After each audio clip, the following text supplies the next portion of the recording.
Assalamualaikum warahmatullahi wabarakatuh. Selamat pagi semuanya. Hari ini kita akan membahas tentang Statement of Financial Position and Statement of Cash Flow, yaitu biasa kalian kenal dengan laporan posisi keuangan dan juga laporan arus kas. Adapun topik yang akan kita bahas itu ada 4. Yang pertama terkait dengan pengertian, kegunaan, keterbatasan, dan juga elemen dari laporan posisi keuangan. Kemudian yang kedua, penyusunan dan pengklasifikasian dari laporan posisi keuangan. Yang ketiga, format dan juga tujuan nanti dari laporan arus kas. Dan yang keempat, informasi-informasi tambahan terkait laporan posisi keuangan dan juga laporan arus kas. Oke, apa itu laporan posisi keuangan? Laporan posisi keuangan merupakan laporan yang berisi tentang aset, liabilitas, dan juga ekuitas pada tanggal tertentu. Kemudian memberikan informasi tentang sumber daya, kewajiban kepada kreditor, dan juga ekuitas pada sumber daya bersih. Kemudian yang ketiga akan membantu memperkirakan jumlah, waktu, dan juga ketidakpastian arus kas di masa depan. Oke, sekarang kita bahas kegunaan dari laporan posisi keuangan. Yang pertama, mengevaluasi struktur pendanaan. Seperti kita ketahui dalam laporan posisi keuangan, kita bisa melihat posisi aset, liabilitas, dan juga ekuitas. Nah, dari situ kita bisa lihat proporsinya, berapa persentase dari liabilitas dan berapa persentase pendanaan dari ekuitas. Kemudian yang kedua, menganalisis likuiditas. Seperti kita ketahui, likuiditas itu adalah kemampuan perusahaan dalam membayar hutang jangka pendeknya.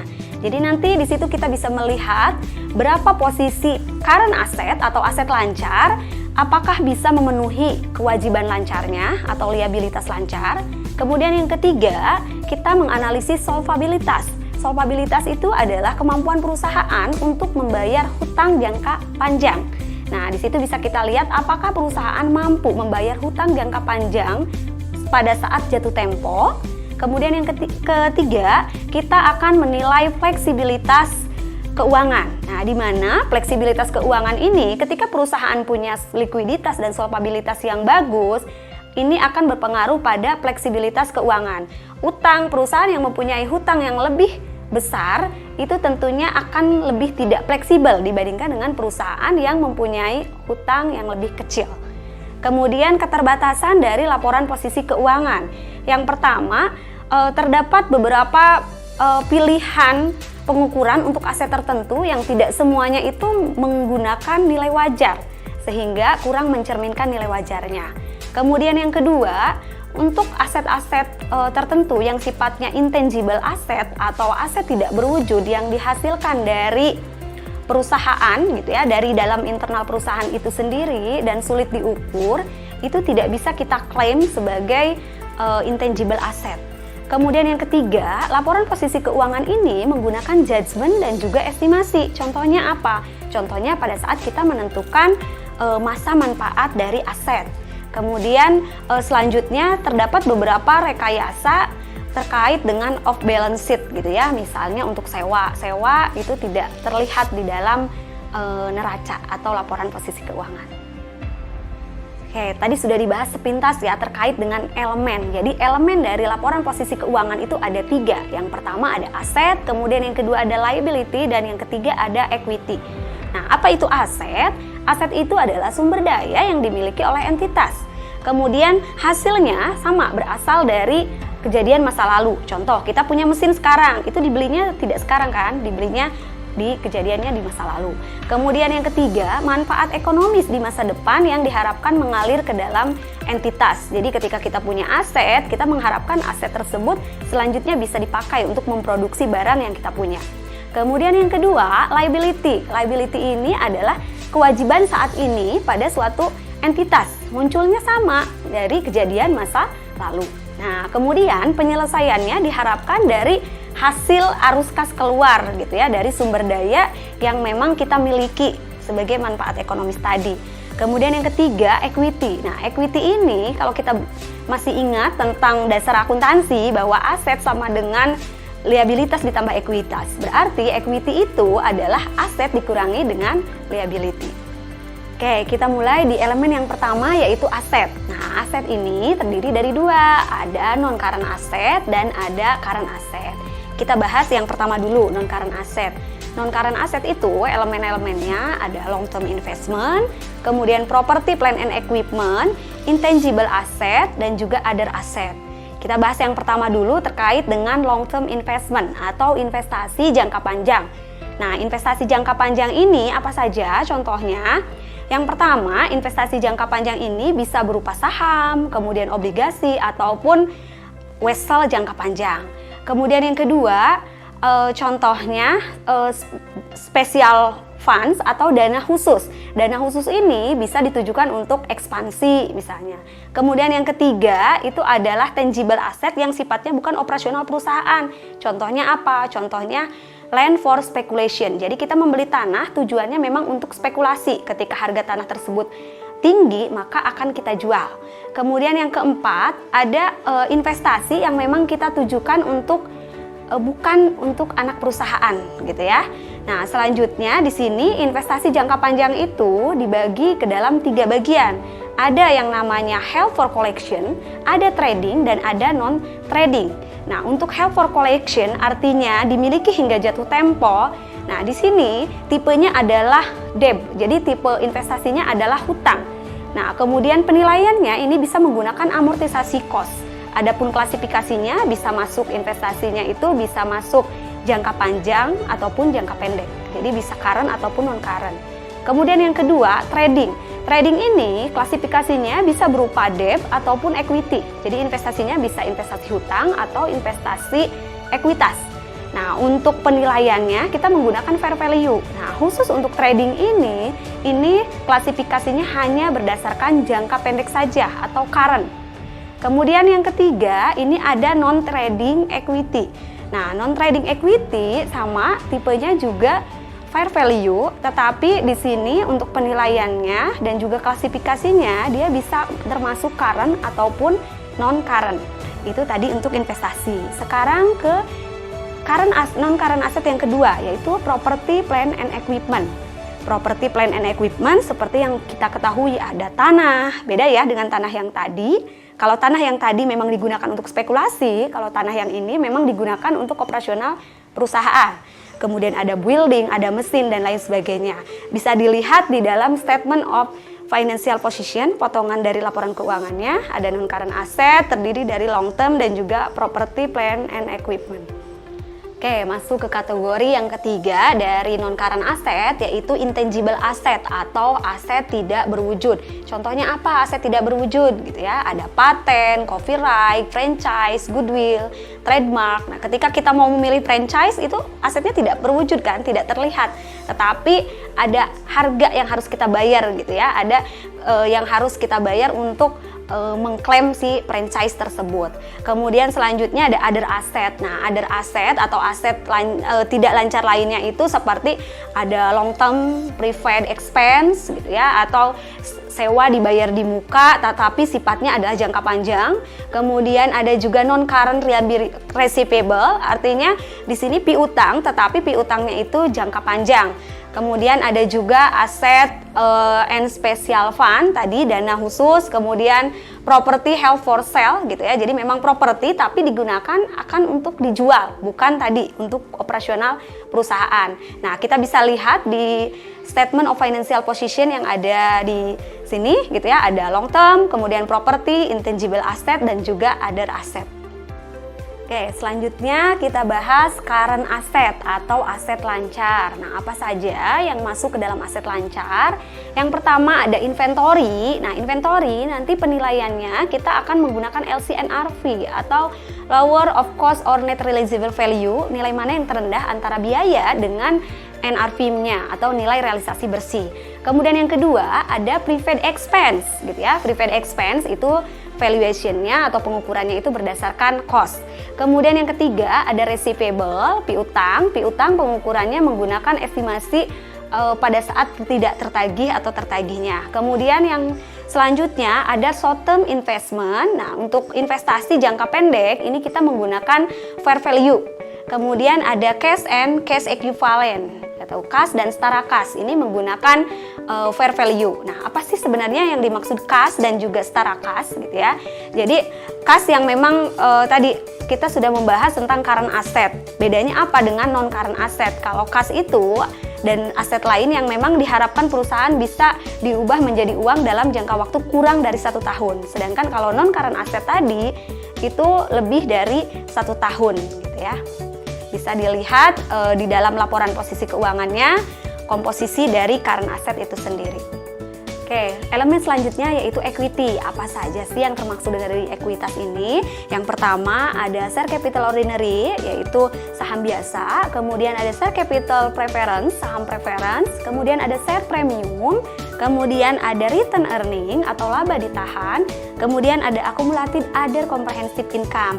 Nah, accumulated other comprehensive income ini berasal dari laporan laba rugi, yaitu posisinya adalah other comprehensive income. Jadi dari other comprehensive income yang ada di dalam laporan laba rugi, kita adjust ke akumulasi other comprehensive income yang ada di equity. Nah, jangan lupa ketika ada share treasury gitu ya, saham yang dibeli kembali itu akan menjadi pengurang. Begitupun untuk dividen, itu juga sama akan menjadi pengurang dari equity. Kemudian yang kedua, liabilitas. Liabilitas ini dibagi menjadi dua, ada non-current liabilitas atau liabilitas jangka panjang dan ada current liabilitas atau liabilitas jangka pendek atau liabilitas lancar gitu ya. Nah, apa saja yang termasuk dari non-current liabilitas dan current liabilitas? Jadi non-current liabilitas utang jangka panjang, artinya utang yang memang jangka waktunya panjang, lebih dari 1 tahun gitu ya. Sedangkan untuk current liabilitas, hutang yang jangka waktunya kurang atau paling lama itu 1 tahun. Contohnya apa? Contohnya ada account payable, kemudian ada notes payable, interest payable, dan lain sebagainya. Oke, di samping ini kalian akan melihat bagaimana tampilan dari statement of financial position gitu ya, secara keseluruhan, dari mulai non current asset, kemudian current asset, kemudian ada equity, kemudian ada liability. Liability tadi sudah dibagi antara non current liability dan juga current liability. Nah, jadi laporan posisi keuangan ini menunjukkan bagaimana posisi keuangan suatu perusahaan, bagaimana posisi asetnya, bagaimana posisi liabilitas atau hutangnya, dan bagaimana posisi dari ekuitasnya. Oke, selanjutnya kita akan membahas statement of cash flow atau laporan arus kas. Nah, apa sih tujuan dari dibuatnya laporan arus kas? Jadi laporan arus kas ini memberikan informasi yang relevan terkait penerimaan dan juga pengeluaran yang khusus berkaitan dengan kas. Nah, kemudian isi dari laporan arus kas itu ada 3. Yang pertama ada operating activity, kemudian yang kedua ada investing activity, dan yang ketiga ada financing activity. Nah, operating activity ini berkaitan dengan kegiatan-kegiatan operasional perusahaan seperti aset lancar dan juga kewajiban lancar. Kemudian yang kedua ada investing activity, ini berkaitan dengan investasi jangka panjang, misalnya investasi pada aset ketika ada penjualan aset jangka panjang dan juga pembelian aset jangka panjang. Kemudian yang ketiga itu ada financing activity, ini berkaitan dengan pendanaan. Pendanaan oleh perusahaan itu apa saja sih? Pendanaan oleh perusahaan itu bisa berkaitan dengan saham ataupun dengan obligasi. Di sini ditampilkan bagaimana arus kas masuk dan juga arus kas keluar dari setiap activity gitu ya. Kalau dari operating activity kita lihat gitu ya, ketika ada kas masuk, penerimaan kas, maka itu akan menjadi pemasukan dalam arus kas. Sedangkan ketika ada pengeluaran kas, maka itu akan menjadi pengeluaran untuk arus kas. Kemudian investing activity di sini ketika ada penjualan berarti ada arus kas masuk. Sedangkan sebaliknya ketika ada pembelian maka ada outflow of cash-nya, berarti ada arus kas keluarnya. Kemudian untuk financing, tadi ketika kita menerbitkan saham, menerbitkan utang, berarti itu akan menjadi penambah bagi financing activity. Sedangkan sebaliknya, ketika kita membayar dividen, kemudian kita membayar hutang, melunasi obligasi, nah itu maka akan menjadi pengurang dari sisi kas. Oke, sekarang kita akan menyusun laporan arus kas. Nah, kita lihat contohnya ya. Pertama tanggal 1 Januari tahun 2019 ini adalah tahun pertama Telemarketing Incorporation ini beroperasi. Dimulainya dengan menerbitkan 50.000 lembar saham pada nilai pari $1. Kemudian di bulan Juni 2019, perusahaan tersebut membeli tanah senilai 15.000 dan membayar dividen sebesar 14.000. Jadi pada saat kita mau menyusun laporan arus kas, ada 2 laporan yang perlu kita lihat. Yang pertama adalah laporan posisi keuangan dan yang kedua adalah laporan laba rugi. Nah, di dalam laporan posisi keuangan nanti kita akan melihat naik turunnya dari setiap akun. Karena perusahaan ini baru berdiri, secara otomatis tahun lalu itu posisinya masih 0. Selanjutnya untuk income statement itu cukup diperlukan 1 tahun saja. Kita akan membandingkan di sini contohnya tanggal 1 Januari untuk Klen ini mengalami kenaikan sebesar 15.000 di mana awalnya 0, kemudian di tanggal 31 Desember 2019 ini menjadi 15.000. Jadi ada kenaikan sebesar 15.000, begitupun akun-akun yang lainnya. Nah, sekarang kita akan menyusun operating activity. Jadi tadi sudah saya jelaskan di awal bahwa operating activity ini adalah arus kas yang berkaitan dengan operasional perusahaan. Contohnya apa saja? Contohnya kenaikan atau penurunan dari aset lancar dan juga kewajiban lancar. Nah, kita bisa lihat dari soal ini kewajiban lancar atau aset lancarnya di sini mengalami kenaikan. Nah, ketika aset lancar itu naik, maka akan mengurangi operating activity. Kenapa? Kita contohkan akun receivable, piutang bertambah. Piutang bertambah berarti ada uang kas yang digunakan oleh perusahaan untuk menjual barang sehingga ini menjadi pengurang. Kemudian yang kedua, ini ada kenaikan dari account payable atau hutang lancar. Hutang lancar itu meningkat. Ketika hutang lancar meningkat, otomatis ada sumber dana yang diterima oleh perusahaan sehingga menjadi penambah ya. Jadi kenaikan piutang menjadi pengurang dan kenaikan utang menjadi penambah. Jadi totalnya adalah 29.000 sehingga net cash provided by operating activity atau arus kas yang berasal dari operating activity kita totalkan sebesar 10.000 dari net income dikurangi dengan adjustment sebesar 29.000. Nah, selanjutnya untuk investing and financing activity. Tadi sudah dijelaskan bahwa untuk investing activity ini berasal dari pembelian atau penjualan dari aset jangka panjang. Nah, karena di bulan Juni tadi dikatakan bahwa perusahaan tersebut membeli tanah, berarti kita masukkan purchase of land. Nah, karena membeli tanah berarti ada uang kas yang kita keluarkan, sehingga ini menjadi pengurang dari kas tersebut. Kemudian yang ketiga, arus kas dari aktivitas pendanaan. Pendanaan kita menerbitkan saham sebesar 50.000. Kemudian kita juga membayar dividen sebesar 14.000. Jadi ketika penerbitan saham berarti ada uang kas yang masuk ke perusahaan sebesar 50.000 dan ketika ada pembayaran dividen maka ada uang kas yang dikeluarkan sebesar 14.000 sehingga nilai dari financing activity-nya sebesar 36.000.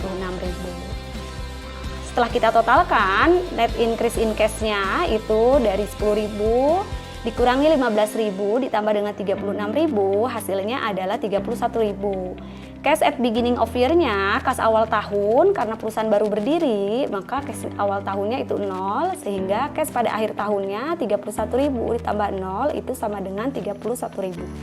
Oke, setelah tadi kita menyusun laporan arus kas, nah di sini ada yang spesial dari laporan arus kas yaitu aktivitas non tunai yang signifikan. Nah, apa sih maksudnya? Aktivitas non tunai yang signifikan ini harus kita laporkan dalam catatan yang terpisah atas laporan keuangan. Kenapa? Karena laporan arus kas itu sendiri hanya berkaitan dengan penerimaan atau pengeluaran yang berkaitan langsung dengan kas. Artinya memang yang mempengaruhi kas. Nah, bagaimana ketika ada aktivitas non tunai? Contohnya seperti apa? Yang pertama, penerbitan saham biasa untuk membeli aset. Nah, berarti saham biasa kita itu muncul di dalam laporan posisi keuangan dan aset kita juga muncul di dalam aset. Nah, di sini tidak ada kas yang berkaitan. Nah, kemudian yang kedua ada konversi obligasi menjadi saham. Jadi, misalnya kita melunasi obligasi kemudian menerbitkan saham. Nah, berarti obligasinya berkurang, sahamnya bertambah. Kemudian penerbitan hutang untuk membeli aset.